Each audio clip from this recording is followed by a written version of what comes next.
గౌరవ ముఖ్యమంత్రి గారు పదే పదే చెప్తూ ఉంటారు, గవర్నమెంట్ అనేది కంటిన్యూ ఒక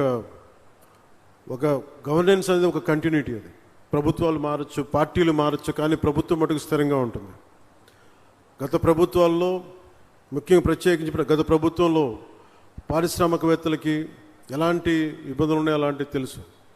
కానీ గౌరవ ముఖ్యమంత్రి గారు చెప్పేది పారిశ్రామికవేత్తలకి పెట్టుబడులకి ఎలాంటి ఇబ్బంది కలగకుండా చాలా ఆరోగ్యకరమైన వాతావరణం ఉండాలని వారు చెప్పే దానికి నిదర్శనం ఈ రోజున ఈ భవిష్యత్తులో ఇది ఒక $10 బిలియన్ ఒక పెట్టుబడులు వచ్చే ఒక బలమైన కంపెనీగా దీన్ని తయారు చేయడం మనస్ఫూర్తిగా వారికి నా అభినందనలు తెలియజేస్తున్నాను. కాకినాడలోని 495 ఎకరాల విస్తీర్ణంలో ఇది ఏర్పాటు కానున్నది. సంవత్సరానికి 1.5 మిలియన్ మెట్రిక్ టన్నుల గ్రీన్ అమోనియా ఉత్పత్తి లక్ష్యంగా నిర్దేశించబడింది. 15,600 కోట్లు పెట్టుబడులు ఉండగా దానికి అనుసంధానంగా సుమారు $8 బిలియన్ అంటే దాదాపు మన డబ్బులు చెప్పాలంటే 66,400 కోట్ల విలువైన రెన్యూబుల్ ఎనర్జీ పెట్టుబడులు కూడా భవిష్యత్తులో సాధ్యమవుతాయి.